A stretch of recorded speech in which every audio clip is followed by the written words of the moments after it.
check out my video. It's been quite some what the heck? Well, this was unexpected.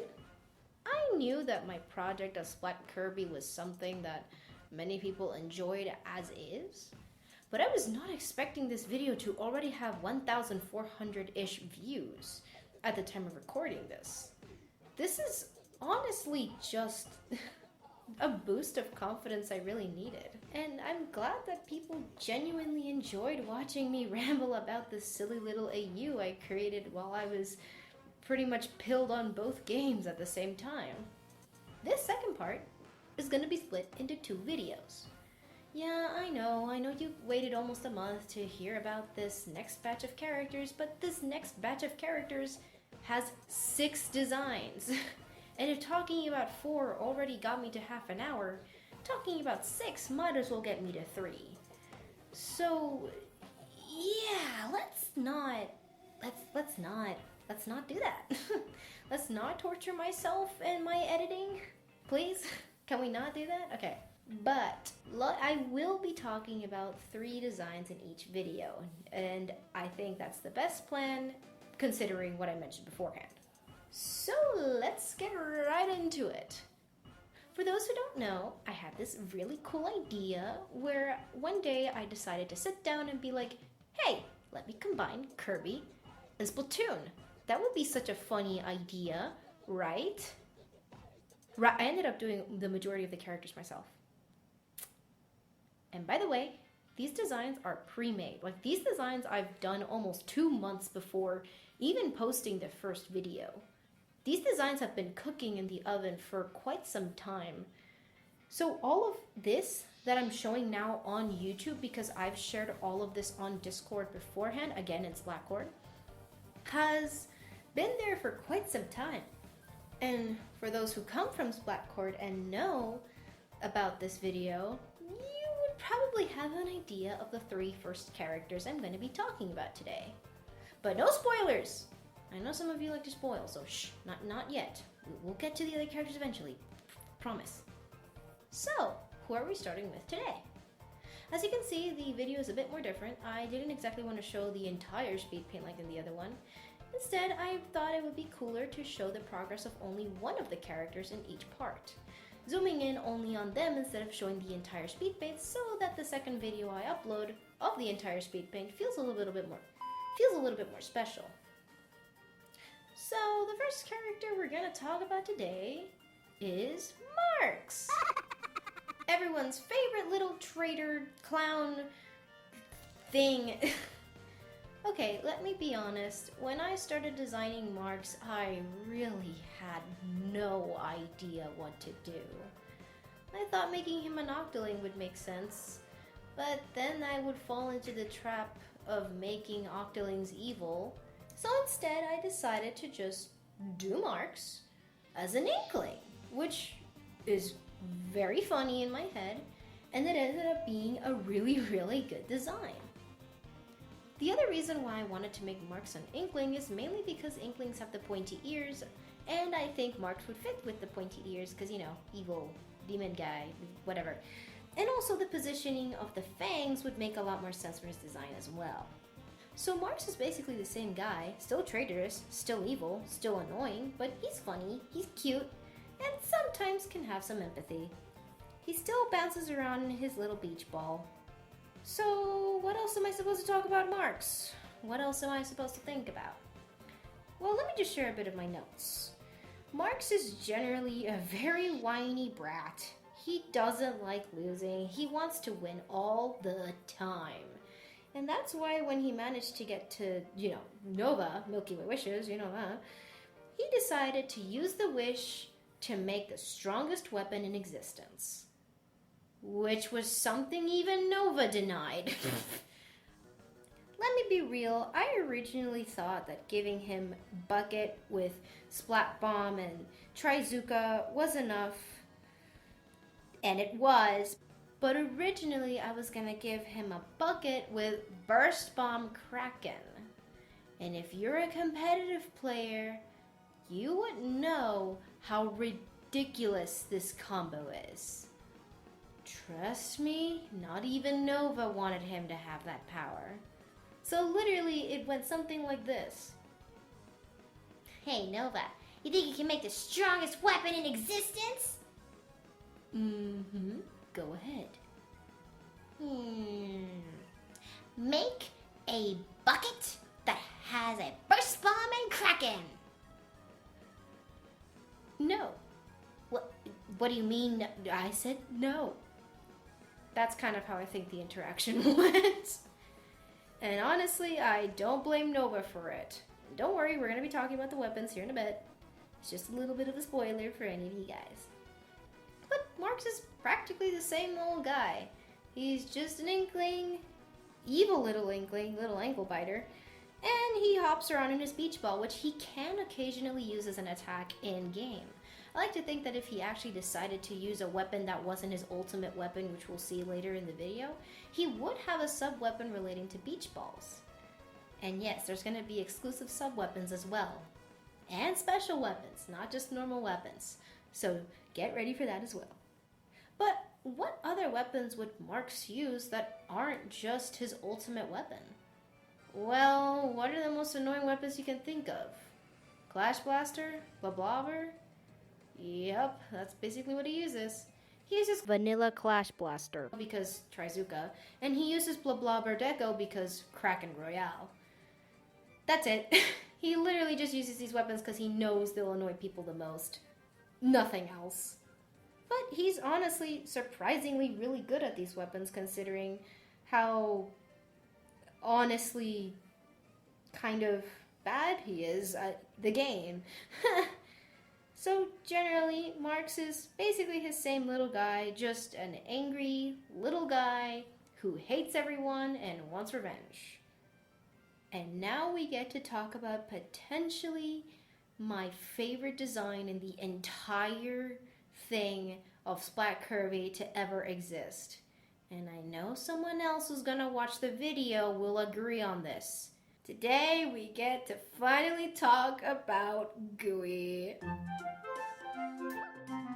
Oh, this little guy. He was so interesting and so ridiculously fun to make.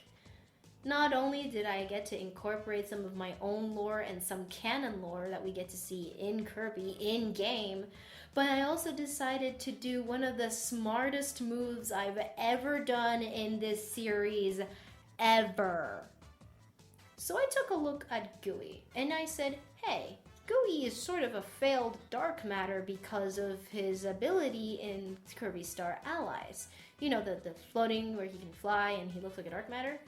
That made me think, what if he was technically a failed dark matter? And dark matter was sort of like order. By the way, here's a sneak peek for a very future video. Shh, don't tell anyone else I showed you this. So I was just sitting there like, this could be an interesting idea. What if he looked like order, but specifically Smollusk? And that's where I got this idea of creating him to look extremely similar to Smollusk, but a lot bigger, and his tentacles are obviously longer to represent his tongue. Let me be honest, like I mentioned before, this is the smartest design I've ever made. Aside from any other design I've made in the past for Splatoon X Kirby that I haven't shared on YouTube yet, Gooey is by far my most creative design. There's nothing that can top it yet, maybe a few others in the future, but Gooey has my heart. So how exactly did he even meet Kirby? Well, this actually has a connection to when DDD was under Dark Matter's control in, if I remember correctly, Kirby's Dream Land 3? I'm not entirely too sure, you can correct me there. But basically in this case, in Kirby's Dream Land 3, Gooey decides to join Kirby's side after Gooey saw how nice and how polite he was. Towards not only the angry, kind of rude, probably an asshole king, but also in general. He was moved by how kind Kirby was to everyone else, and he decided to join them after Dark Matter was basically like, you know what, you're useless, goodbye. So he's now a little silly guy. And of course, Gooey doesn't participate in fights like Smollusk. And I like to think that he does have an overlorder-like form, but I didn't really want to make one. purely because we never get to see Gooey snap or be evil before. He's just a silly goober that happens to be super positive and happy all the time. So making him an evil form like Overlorder just wouldn't make sense in my eyes. However, if you guys have some ideas, I would totally like to see them. I think it would be pretty awesome to see what other people's interpretations of evil Gooey would look like. And of course, Gooey doesn't have a weapon to speak of, so we can just skip right on to the last Oh god, I have to talk about her. Let me just preface this. Kirby 64 was one of the most enjoyable experiences I've ever had. When I totally normally played it, I had the best experience playing Kirby 64. It's possibly one of my favorite Kirby titles next to Forgotten Land and Kirby Star Allies. Shut up, I'm biased. And Adeline is honestly such a sweetheart. I've always loved her design ever since I saw her in the games, and she's just generally such a fun character to use in Kirby Star Allies that I struggled so hard designing her here. And honestly, unfortunately for you Adeline fans, I gave up on her design. I didn't know what to do. I wasn't sure if she fit as an Octoling or if she fit as an Inkling. Or any other sea creature ing that can use ink to attack, or even a normal sea creature. There wasn't anything that fit her personality or who she was. So I was just really stumped, and I was about to give up on the whole project purely because I didn't know what to do with her. But then I remembered, this is my AU, and I get to choose whatever stupid bullshit gets to happen in there. So I'm sorry for all you Splatoon lore enthusiasts. Adeline remains human. And I'm sorry to Kirby fans too, because I'm very lazy. Look, I thought making Adeline the only human remaining on Earth would not only make her one of the most interesting characters, unintentionally speaking here, mostly because how is she the only human remaining? And let me be honest, I don't know either. Maybe there could be some reason with like some scientists keeping some frozen experiment, and maybe Adeline could have been like a freak experiment that was kept frozen for years until the ice thawed out. Or maybe she just somehow remained alive through all the bombings of nuclear weapons. Or maybe her body adapted to the radioactive waters or something. But honestly, I also kind of just didn't know what to do here. Adeline, again, was one of the toughest characters I had to work with because we don't know much about her. All I'm praying is that we get a Kirby 64 remake in the future, or we get a game explaining things about Adeline, because with so little to work with comes with so little to create for the AU. So I'm sorry, she's just a normal human that just happened to live. However, she did get a special ink brush, not only made by herself by, just constructing it herself being human, and also her wanting to paint on stuff. She made a special ink brush that she called the creation brush. And this creation brush basically imitates exactly what her normal brush does in her games, where she can create and mount different types of enemies. And of course the enemies you can see right here. They're very messy sketches, mostly because I wasn't planning to make them, but after realizing how essential it was to even show them in the first place, I had to draw them anyways. However, this ink brush isn't just any ink brush. It's a very special one. It originally started as a normal ink brush with a normal kit, but then got upgraded when combined with a particular item we will get to here in a bit. And now we get to talk about weapons! Yippee! My god, my voice cracked so bad there. So, let's talk about Marks first. As I mentioned before, he has an ultimate weapon that even Nova didn't want him to have. However, Nova found a compromise and Marks accepted it because it was the second best option. And let me be real, Marks' ultimate weapon is a weapon kit that I can definitely see happening in the future, maybe in Splatoon 4, and I don't like that. Not in the slightest. And we were kind of close to getting it, but thank God we didn't. And Marks' ultimate weapon is a bucket with Splat Bomb and Trizuka. Yep, that's basically the weapon. Oh god.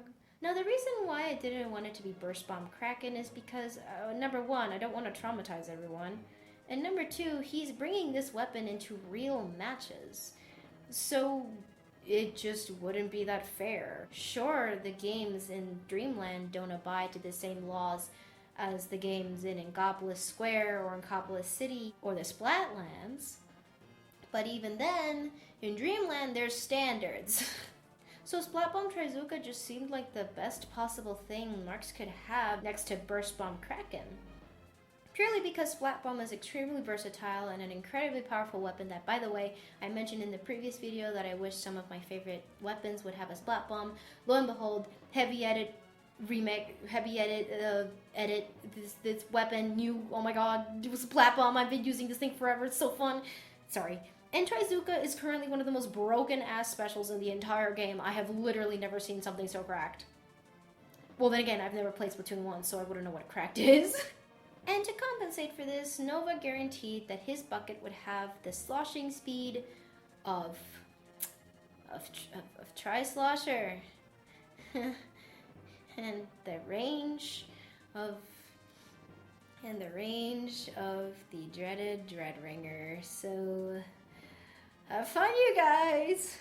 There's not much I can say about Marks' weapon, but Adeline's weapon, on the other hand, the Creation Brush, is definitely one I can talk about. So remember how I mentioned that before she had an upgrade, it was a normal ink brush with, Splat Bomb and Killer Whale 5.1? Well, after she got an upgrade by a Sea Glass, which, by the way, a Sea Glass crystal is basically just a normal crystal shard, but sea glass. I thought making it just a crystal would be boring, so naming it a Sea Glass crystal made it much more interesting, and also a little bit of a spoiler for the next video. See, by combining the Sea Glass crystal shard, or the Sea Glass shard, with her main weapon, she essentially has a weapon similar to Meta Knight's Galaxia, where she can choose whichever sub and special option she has. However, in this case, instead of being able to choose whatever special she wants, she can only get to choose whatever sub she wants. And mostly, she plays support, even though she can't legitimately play in actual turf war matches or anything like that, because she's a human. She uses squid beacons in order to help her friends jump from area to area, and it just makes sense. She seems like more of a support character anyways. And her special is officially the first ever special weapon in the entirety of Splatkirby, the Sea Glass Gun. Think about this similar to a Trizuka mixed with a Tri-Stringer mixed with an Ink Mine. I'll explain.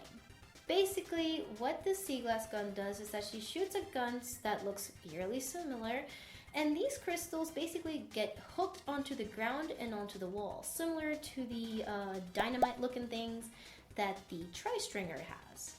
These things, while being hooked to certain surfaces, they don't explode, but they do remain a little bit hidden. However, you can easily see them if you're able to use your eyes. And they do not mix in with the ink, so you are able to see them clear as day. Unless your ink is purple or blue, then good luck and say goodbye. If you manage to get close to these or step on these or even roll over them, they will cause significant damage to you, sort of like an ink mine. They won't track your location down, but they will do damage over time, and unless you swim back into your ink and heal off the damage, it will keep continuing to do damage until you basically explode. It's a pretty overpowered thing, but as long as you know what you're doing and as long as you have a weapon with range, you can easily get rid of them by just flicking them off the ground, and you can just live your life without stepping on basically the equivalent of a Lego. And, well, that's all I can really say now. It's realistically just one part of an entire two-part video. And I will be sharing some teasers here on the screen. And before I go, I wanted to mention some lovely fan art made for me in the Splatoon server. Hey guys, it's me again, editor me specifically. Now with a voice message. Yeah, no, don't go to Splatcord. I already gave a warning about this in one of the text messages earlier in the video, but please don't go there. Also, it's just not worth going there anymore because both of the artists that I credit here are no longer there. So please don't go there. Thank you very much. That's all I needed to say. One of which was an art trade with one of the users in Splatcord. This is honestly just amazing art. I've already complimented these two art pieces enough, both in DMs and in actual, in the Splatcord server. And it is just a joy to see my own characters being drawn by someone else. One more thing before I go. I have commissions! If you want to get commissions from me, you can just DM me on Discord.